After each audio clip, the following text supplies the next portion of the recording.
संघ राज्य क्षेत्र का प्रशासन संविधान के भाग 8 में उल्लिखित प्रावधानों के तहत आता है।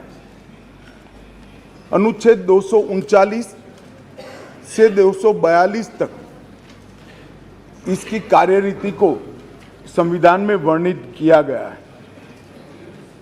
और अनुच्छेद 239 के ए में विशेष प्रावधान किए गए हैं, जिसके तहत दिल्ली विधानसभा सहित एक संघ शासित प्रदेश है। तो दिल्ली ना तो पूर्ण राज्य है, ना संघ शासित प्रदेश है, ना संघ शासित प्रदेश विथ असेंबली। क्योंकि ये राजधानी क्षेत्र है, इसको ध्यान में रखते हुए 239 ए में इसका एक विशेष प्रावधान संविधान के तहत किया गया है। इसकी डिटेल बात मैं बाद में बताऊंगा। अब कहा कि भारत सरकार को इसके बारे में कानून बनाने का अधिकार नहीं है, ऐसा विषय कुछ सदस्यों के द्वारा रखा गया। मैं इस सदन का ध्यान अनुच्छेद 239 ए 3B की तरफ दिलाना चाहता हूं। 239 ए 3B बहुत स्पष्ट है। इसके तहत इस संसद को दिल्ली संघ राज्य क्षेत्र या इसके किसी भी भाग के बारे में उससे संबंधित किसी भी विषय पर कानून बनाने का पूर्ण अधिकार प्राप्त है। इसलिए कुछ सदस्यों ने जिस बात को इंट्रोडक्शन के वक्त यहां उठाने का प्रयास किया था, मेरा दायित्व तो बनता है, उस वक्त माहौल ठीक नहीं था, तो आज इसका मैं ढंग से जवाब दूं। मान्यवर, कुछ सदस्यों ने यह भी कहा, हाथ में सुप्रीम कोर्ट के जजमेंट रखकर, कि ये सर्वोच्च अदालत के आदेश के उल्लंघन कर इसको लाया गया है। मैं वो सभी सदस्यों को विनती करना चाहता हूं कि आपने सर्वोच्च अदालत के आदेश का अपने मनपसंद हिस्सा ही पढ़ा है। जब सर्वोच्च अदालत के आदेश को सदन में कोट करते हैं तो संपूर्ण आदेश का अध्ययन होना जरूरी है। उसका दूसरा हिस्सा भी पारदर्शिता के साथ सदन के सामने रखना चाहिए। खैर, जिन्होंने नहीं रखा, मैं रख देता हूं। मान्यवर, मैं स्पष्टता करना चाहता हूं कि ये विधेयक जो है, इसमें सर्वोच्च अदालत के निर्णय को जो उन्होंने रिफर किया है, उसके पैरा 86, पैरा 95 और विशेष कर पैरा 164F की ओर मैं ध्यान आकर्षित करना चाहता हूं। उसमें स्पष्टता से कहा है कि संसद को 239 ए के तहत दिल्ली संघ राज्य क्षेत्र के किसी भी विषय पर कानून बनाने का अधिकार है। ये अदालत ने अपने जजमेंट के अंदर बहुत स्पष्ट कर दिया है। मान्यवर, अब मैं थोड़ा विधेयक पर बात करना चाहूंगा। दिल्ली शासन, इसकी एक ऐतिहासिक पृष्ठभूमि है। मान्यवर, दिल्ली की स्थापना 1911 में अंग्रेजों के शासन के द्वारा महरौली और दिल्ली दो तहसीलों को पंजाब प्रांत से अलग कर बनाई गई। 1919 और 1935 में ब्रिटिश सरकार ने चीफ कमिश्नर प्रोविंस का नोटिफिकेशन किया और दिल्ली को चीफ कमिश्नर प्रोविंस के तहत रखा गया। आज़ादी के बाद पट्टाभी सीतारामैया समिति ने दिल्ली को राज्य स्तर का दर्जा देने की सिफारिश की थी। हालांकि जब सिफारिश संविधान सभा के समक्ष आई, मेरा विपक्ष के सदस्यों को विनम्रता से अनुरोध है कि इस बात को जरा गौर से सुनेगा पट्टाभी सीतारामैया समिति की सिफारिश जब सदन के सामने आई, तब पंडित जवाहरलाल नेहरू जी, श्रीमान सरदार पटेल, राजा जी, राजेंद्र प्रसाद और डॉक्टर अंबेडकर जैसे नेताओं ने इसका विरोध किया कि ये उचित नहीं होगा कि दिल्ली को पूर्ण राज्य का दर्जा दिया जाए। मैं फिर से एक बार रिपीट करता हूं, किस किस ने विरोध किया था? पंडित नेहरू ने किया था, सरदार पटेल ने किया था, राजा जी ने किया, राजेंद्र प्रसाद जी ने किया और अंबेडकर जी ने भी इसका विरोध किया था। और उस वक्त पंडित नेहरू जी के एक चर्चा के हिस्से को मैं सदन के सामने रखना चाहता हूं। 2 साल पहले सदन ने एक समिति, सीतारामैया समिति की नियुक्ति की और अब जब रिपोर्ट आया है तब दुनिया बदल गई है, भारत बदल गया है और दिल्ली काफी हद तक बदल गई है। इसलिए दिल्ली में हुए इन परिवर्तनों की परवाह किए बगैर उस समिति की सिफारिशों को स्वीकार नहीं कर सकते और स्वीकार करना वास्तविकता से पूरी तरह मुंह मोड़ लेना होगा। एक समय तो नेहरू जी ने संविधान सभा के सदस्यों को यहां तक कहा कि चूंकि नई दिल्ली में 3/4 संपत्ति केंद्र सरकार की है, इसलिए तर्कसंगत यही होगा कि इसको केंद्र के अधीन रखा जाए।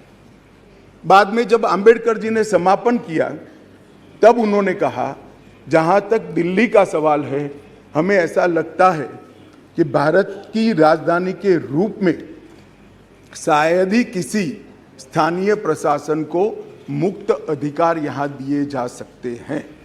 संयुक्त राज्य अमेरिका और ऑस्ट्रेलिया में जो राजधानी के क्षेत्र है, इसकी मिसाल भी उन्होंने वहां दी और उन्होंने कहा कि इसके लिए एक अलग व्यवस्था करनी चाहिए और संविधान सभा में इस पर जोड़ना चाहिए। खैर, मैं इसलिए कहता हूं कि आप जिस चीज का विरोध कर रहे हैं, ये सिफारिश किसकी थी ये आपको मालूम होना चाहिए। ये पंडित नेहरू की सिफारिश थी। मान्यवर, मैं उसके बाद में 1991 में सी स्टेट एक्ट के द्वारा दिल्ली को विधानसभा दी गई, परंतु 56 में राज्य पुनर्गठन आयोग की सिफारिशों पर दिल्ली की विधानसभा हटाकर उसको संघ राज्य घोषित किया गया। लगभग 3 दशक तक ये व्यवस्था चलती रही। 87 में सरकारिया कमेटी बनी, जो बाद में बालाकृष्णन कमेटी के रूप में जानी गई और 91 में 69वां संविधान संशोधन किया गया और इसके बाद दिल्ली राजधानी राज्य क्षेत्र शासन अधिनियम 1991, जिसमें मैं आज संशोधन लेकर आया हूं, इसको इस महान सदन ने पारित किया गया और वही विधेयक के अंदर, संविधान संशोधन के अंदर 239A, जिसका मैंने जिक्र किया, उसमें इस संसद को राजधानी क्षेत्र के किसी भी हिस्से के लिए और किसी भी कार्य के लिए कानून बनाने के लिए संपूर्ण अधिकार संसद को देने का काम किया गया। मान्यवर, समस्या कहां से समाप्त शुरू हुई? 1993 से व्यवस्था चली आ रही थी। कभी भारतीय जनता पार्टी सत्ता में आई, कभी कांग्रेस पार्टी ने शासन किया, कभी ऊपर कांग्रेस का शासन था तब हमारी सरकार थी, तो कभी ऊपर कांग्रेस की सरकार थी तब नीचे हमारा शासन था, मगर कोई झगड़ा नहीं हुआ था, सब कुछ ठीक चल रहा था, क्योंकि किसी की मनसा अधिकार हथियाने की नहीं थी, सेवा करने की। कांग्रेस पार्टी ने भी भाजपा के साथ झगड़ा नहीं किया, भाजपा ने भी कांग्रेस सरकार के साथ झगड़ा नहीं किया और बहुत अच्छे से चल रहा था, कोई डिस्प्यूट नहीं, कोई झगड़ा नहीं। 1915 में स्थिति बदली और यहां 2015 में यहां स्थिति बदली और यहां एक ऐसे दल की सरकार आई जिसका मकसद मुझे कोई झिझक नहीं है कहने में, जिसका मकसद सेवा करना है ही नहीं, झगड़ा करना है। माननीय अध्यक्ष जी अनेक पार्टियों के मुख्यमंत्री रहे, अनेक पार्टियों की मिलीजुली सरकार रही, शुद्ध रूप से सरकार रही, मगर राष्ट्र सेवा करने में और जन सेवा करने में किसी भी पार्टी को कोई दिक्कत नहीं आई। मैं बाद में बात करूंगा क्या दिक्कत है, वो उसकी भी डिटेल बात करूंगा। प्रॉब्लम क्या है? प्रॉब्लम ट्रांसफर पोस्टिंग के अधिकार का नहीं है, विजिलेंस को कंट्रोल में लेकर बंगला जो बना दिया है, इसका सत्य छुपाना है। जो भ्रष्टाचार हो रहा है, इसका सत्य छुपाना है। मान्यवर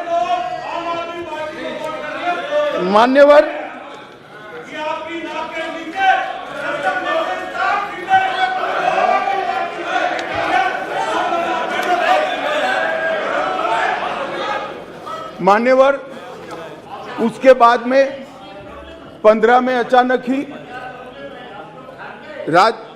दिल्ली राज्य सरकार ने एक विषय सर्कुलर निकाला, जिसमें उन्होंने ट्रांसफर पोस्टिंग के अधिकार अपने हाथ में लिए।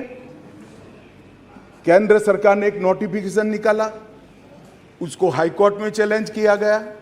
हाई कोर्ट का फैसला केंद्र सरकार के पक्ष में आया, इसको सुप्रीम कोर्ट में चैलेंज कर दिया गया, उसमें खंडित जनादेश आया, फिर संविधान पीठ बनी।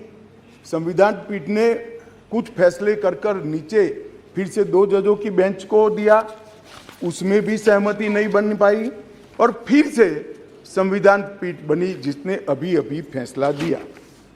मान्यवर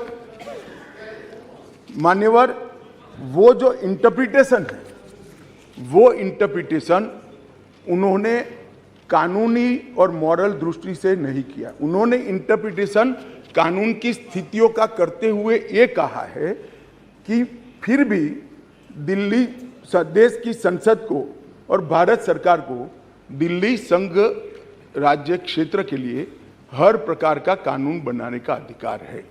वो अधिकार का उपयोग कर एक वटहुकम, एक नोटिफिकेशन निकाला गया, और वो नोटिफिकेशन इसलिए निकालना पड़ा कि संसद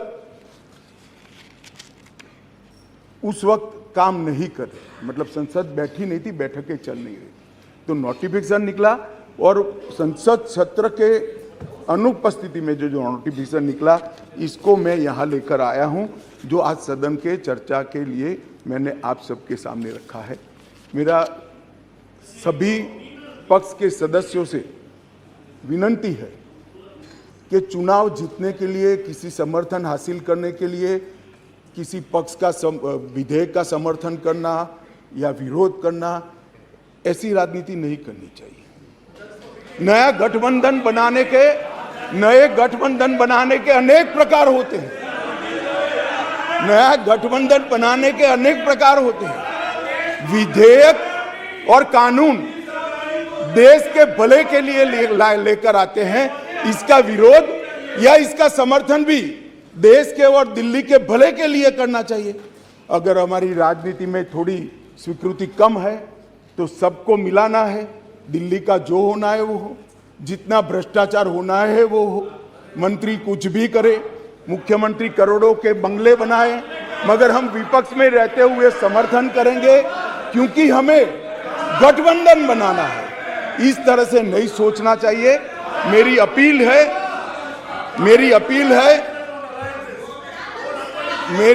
है विपक्ष के सदस्यों को कि आप दिल्ली की सोचिए, अलायंस की मत सोचिए। अलायंस से फायदा नहीं होने वाला है। अलायंस होने के बाद भी पूर्ण बहुमत से नरेंद्र मोदी प्रधानमंत्री बनने वाले हैं। इसलिए ये अलायंस के कारण जनता के हितों की बलि मत चढ़ाइए। जनता सब देख रही है। अलायंस कर आप अगर ऐसा सोचते हो कि जनता का विश्वास हासिल कर दिया जाएगा, जनता का विश्वास आपको मिला था, मगर जिस तरह से 10 साल यूपीए ने शासन चलाया, 12 लाख करोड़ के घपले घोटाले करे, इसलिए आज वहां बैठे। और मैं फिर से कहना चाहता हूं, दिल्ली सरकार के घपले घोटाले भ्रष्टाचार को प्रच्छन्न रूप से अलायंस की गरज के कारण मदद कर रहे हो, पूरा देश देख रहा है और पूरा देश चुनाव में इसका हिसाब किताब करेगा। मान्यवर, मैंने ये सदन के सामने रखा है बिल को। मेरा सभी से निवेदन है कि अलायंस के मद्देनजर इस पर अपना अभिप्राय न करें। देश के और राजधानी क्षेत्र के भले के लिए न्यूट्रलिटी से बात करें। और वैसे भी मैं बता देता हूं, विशेषकर कांग्रेस पार्टी वालों को, कि ये बिल पारित होने के बाद वो अलायंस में आपके साथ आने वाले नहीं है। तो जो सच है वो करिए। इतना अपील करके मेरी बात को समाप्त करिए।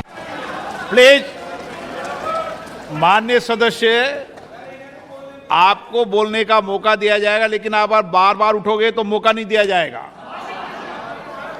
ये सदन है, सभी माननीय सदस्य आग्रह, आपको मौका दिया जाएगा। आप एक पार्टी के हो और आपको मौका देंगे, लेकिन बीच बीच में नहीं उठते हैं, नहीं तो आपका समय खत्म हो जाएगा। नो, आप भी अपनी बात कहना। अधीर रंजन चौधरी जी।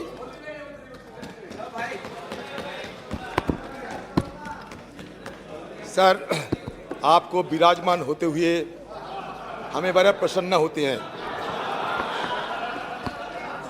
सर, सबसे पहले मैं ये कहना चाहते हैं कि कल ही ये मुद्दा सदन में आने वाले थे। हम तैयार होकर बैठे भी थे, यहाँ लिस्टेड भी हुई थी सर, लेकिन पता नहीं सत्तारूढ़ पार्टी की तरफ से, कल मैं आसन पे नहीं था इसलिए नहीं आया। सर, सत्तारूढ़ पार्टी की तरफ से कल सदन को ठप कराया गया। ये हमारी संसदीय परंपरा में ऐसा नहीं देखा कि ये संसद ठप कराते हैं और सत्तारूढ़ पार्टी खुद। और दूसरी देखा कि हमारे गृह मंत्री नदारत रहे सदन से, और स्टेट मिनिस्टर होम वो भी नदारत रही। तो बाद में पता चल कि अंदर की बात क्या है। अंदर की बात यह है कि मोदी जी के साथ हमारे अमित शाह जी शायद कहीं घूमने गए और सदन को अपने भगवान की मर्जी पे खिलौने की तरफ फेंक के चले गए। सर, आज जब सदन में आए, विषय पे बोले सर, विषय में क्या अमित शाह जी बोल रहे थे।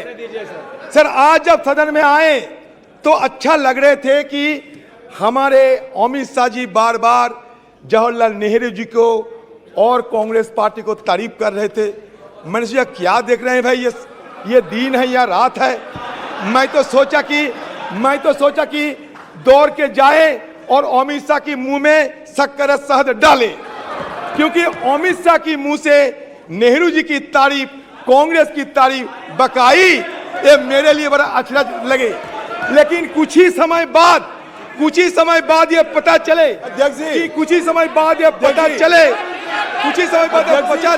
पंडित जी नहीं अध्यक्ष जी, जिनको मैंने पंडित नेहरू जी ने तारीफ नहीं करी है। मैंने जो पंडित नेहरू जी ने कहा वो कोट अनकोट कहा है, उसको तारीफ मानना है तो मुझे कोई आपत्ति नहीं है। सर, एक ही बात कहना चाहते हैं कि मान्यवर, इधर उधर की बात ना कर, बता कफिला कैसे लूटा। मैं ये कहना चाहते हैं आपको जब जरूरत पड़ते हैं तब नेहरू जी को सहारा लेने पड़ते। आप अगर नेहरू जी को सहारा बराबर लेते रहते तो आज हिंदुस्तान में ये मणिपुर, हरियाणा हमें देखने को नहीं होते। ये आप मान के चलिए, ये दिल्ली है, दिल्ली, और ये दिल्ली हमारा दिल है। एक दिन मैंने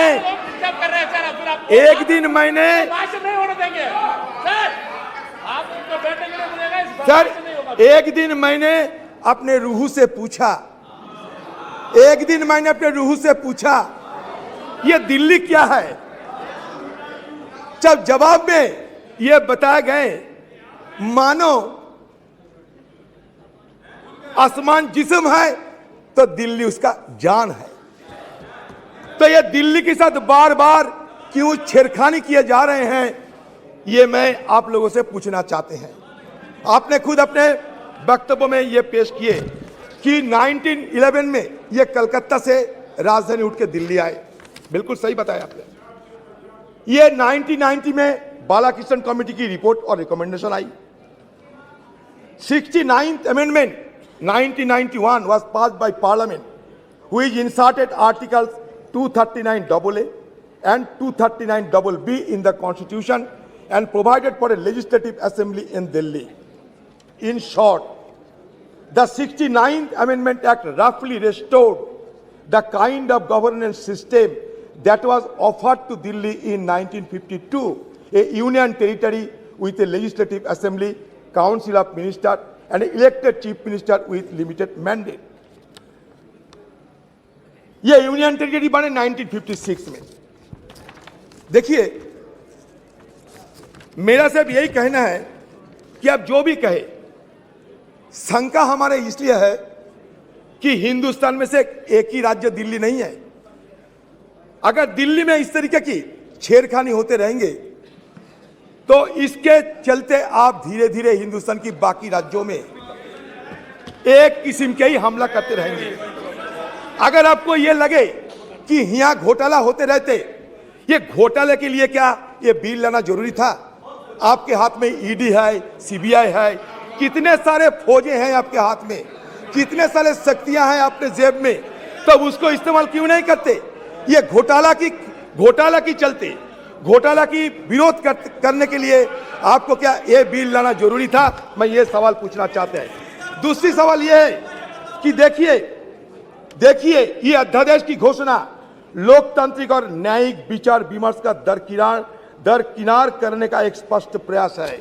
क्योंकि मैं बता रहा हूं, क्योंकि सुप्रीम कोर्ट की 2023 संविधान पीठ के फैसले के महज 6 दिन बाद ही 17 मई 2023 के अध्यादेश को मंजूरी देने वाले कैबिनेट प्रस्ताव पारित किया गया था, जबकि अध्यादेश को 19 मई को ही कानूनी रूप दिया गया और उसी शाम जैसे ही सुप्रीम कोर्ट की छुट्टियां शुरू हुई, इस अध्यादेश को जनता के लिए लागू कर दिया गया। ये सही है, ये गलत? अब बताओ, इतना जल्दबाजी क्यों आपको लगे कि अध्यादेश के तहत ये बिल लाना जरूरी समझा है आपने? क्यों ये अध्यादेश लाने की क्या जरूरत थी? आप तो सीधा बिल ला सकते। ये जरूरी क्या थी? ये इमरजेंसी क्या थी? एक्स्ट्रा ऑर्डिनरी सिचुएशन क्या थी उस समय? आपको सदन में ये बताना पड़ेगा। देखिए, 1991 में the parliament also pass the government of national capital territory of Delhi act to supplement the constitutional provision relating to the legislative assembly and the council of ministers. It conferred on the assembly the power to legislate on all matters in the state list as well as the concurrent list except land, police and public order. Further, in 2018, the constitution bench of the Supreme Court has dealt with the issue of the powers of Delhi government. Supreme Court involved the interpretation of Article 239AA of the Constitution, which deals with the governance structure of the national capital. In the ruling, the Constitution bench held that although Delhi could not be accorded the status of a state, the concept of federalism would still apply to it. ये संघीय ढांचा के लिए हमें चिंता जरूर करना पड़ेगा, क्योंकि हिंदुस्तान में अगर संघीय ढांचा ना बचेगा तो हिंदुस्तान तबाह हो जाएगी। इस कगर में हिंदुस्तान ना जाए, इसलिए हमें चिंता करना जरूरी है। The 2018 ruling said that with the introduction of Article 239AA in the Constitution, Parliament envisaged a representative form of government for Delhi while seeking to provide a directly elected legislative assembly with legislative powers over matters within the state list and the concurrent list barring those exempted. कल हमारा सदन में जब परसों ये चर्चा होते समय हमें जब विरोध करना जरूरी महसूस किया तो हमारे कोई नेता, ज्ञानी नेता यहाँ उठ के कह रहे थे कि हमारे एरुडाइट हम लोग नहीं हैं, ये कानून नहीं समझते। मानते हैं उन जैसा फ्लैम्बॉयंट लीगल लुमिनरी मैं कम से कम नहीं हूँ, ये बिल्कुल मानता। लेकिन एक बात जरूर कहना चाहते हैं कि ये जो आपकी तरफ से जो बयान दिया गया था वो भी हमारे पास है। वो ये था कि ये आपने माना कि verdict itself had noted that since there is no central legislation governing the services and the decision making process in Delhi, the power would lie with the elected government। ये आपका तर्क है। आपका दूसरी तर्क ये है the center has removed the basis and reason on which the judgment was given।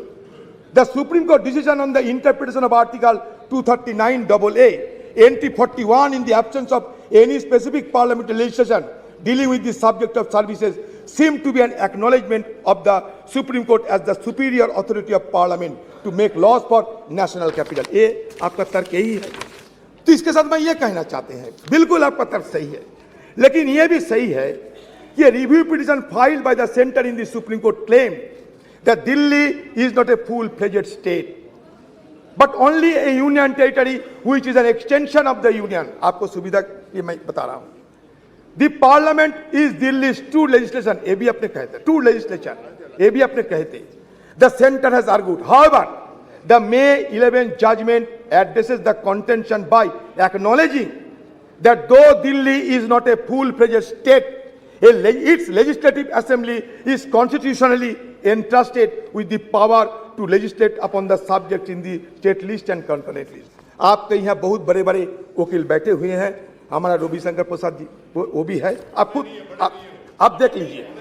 The unanimous judgement, मैं एक बड़े मेन स्ट्रीम पेपर से मैं ये उद्धृत करते हैं। The unanimous judgement held that दो Delhi is not a state under the first schedule to the constitution, it is conferred with power to legislate upon subject to give effect to the aspiration of the people of NCTD। It has a democratically elected government which is accountable to the people of the NCTD under the constitution scheme envisaged in Article 239AA Clause 3। NCTD was given legislative power which, though limited in many aspects, is similar to states in the sense with the addition of Article 239AA, the Constitution created an asymmetric federal model with the Union of India at the center and the NCTD at the regional level। Sir, हमें ये कहना है, जब चुनकर नुमाइंदे आते हैं, चुनकर जब लेजिस्लेटिव असेंबली बनते हैं, तो क्या उनका लेजिस्लेट करने के अधिकार नहीं दिया जाएगा, सब छीन लिया जाएगा? बचपन से सुन के आते हैं कि चोर कतवाल को डांटे। यहाँ तो लगते हैं कि चोर सिर्फ कतवाल का नहीं, कलेक्टर को हुक्म कर रहे हैं।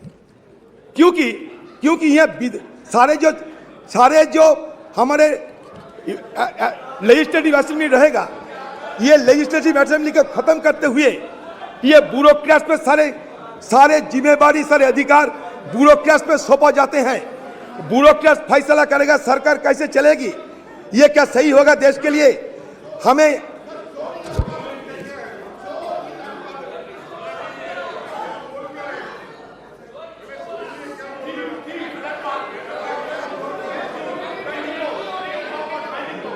सर, जहां आपको गलत लगे छांट दीजिएगा, कोई हर्ज नहीं। मैंने कहा ये कहावत की तरह, ये कहावत है, मैं अपनी बात नहीं। The court had held that the executive power of the Delhi government was coextensive with its legislative power, that is the executive arm of the government covers all the subjects including services except public order, police, land for which the legislative arm can make laws। आप ये कह सकते हैं कि हमारे parliament उससे भी शक्तिशाली है, बिल्कुल आप कह सकते हैं, आपको अधिकार है। लेकिन इसमें और एक बात है, ये मैं नहीं कह रहे, ये डॉक्टर PDT आचार्य साहब, एक कॉन्स्टिट्यूशनलिस्ट, वो कह रहे क्या जानते हैं?